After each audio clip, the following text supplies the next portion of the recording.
ഇന്ത്യയിലെ ISRO former ചെയർമാനായിട്ടുള്ള S. Somnath അദ്ദേഹം ചില കാര്യങ്ങൾ പറഞ്ഞു വെച്ചു. ഇപ്പം ഈ കാണാവുന്ന യൂണിവേഴ്സിനെ കുറിച്ച് ചിന്തിക്കാൻ നിങ്ങളെ കൊണ്ട് ഒരിക്കലും ആവില്ല. നമുക്ക് എന്തൊക്കെ സെൻസസ് ഉണ്ട്? കണ്ണ്, ചെവി, മൂക്ക്, വായ, പഞ്ചേന്ദ്രിയങ്ങൾ. ഇതിലൂടെ കിട്ടുന്ന ഇൻപുട്ടുകൾ വെച്ചിട്ടാണ് നിങ്ങൾ ഈ പറയുന്ന വ്യൂ ഓഫ് ദ യൂണിവേഴ്സ് ഉണ്ടാക്കിയിരിക്കുന്നത്. ഇതിൻ്റെ അപ്പുറം നിങ്ങൾക്കൊന്നും പറ്റില്ല. മനുഷ്യനാകെ അറിയാവുന്ന 2 ഡയമെൻഷൻ മാത്രമാണ്. 3ാമത്തെ ഡയമെൻഷൻ പോലും മനസ്സിലാക്കാനുള്ള കഴിവില്ല. 4ാമത്തെ ഡയമെൻഷൻ സമയത്തെക്കുറിച്ച് യാതൊരു ബോധവും ഇല്ല.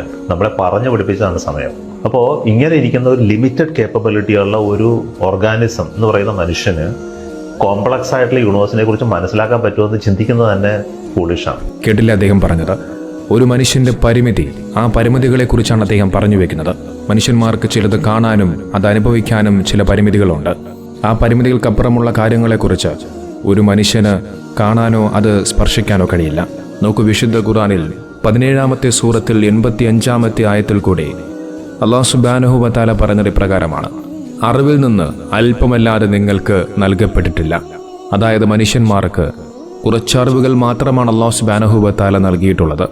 അതിന് ചില പരിമിതികളുണ്ട്. ആ പരിമിതികൾക്കപ്പുറം ആ മനുഷ്യന് ഒന്നും കാണാനും ഒന്നും മനസ്സിലാക്കാനും പോലും സാധിക്കില്ല എന്ന് അല്ലാഹു സുബ്ഹാനഹു വ തആല ഇതിലൂടെ വ്യക്തമാക്കുകയാണ്.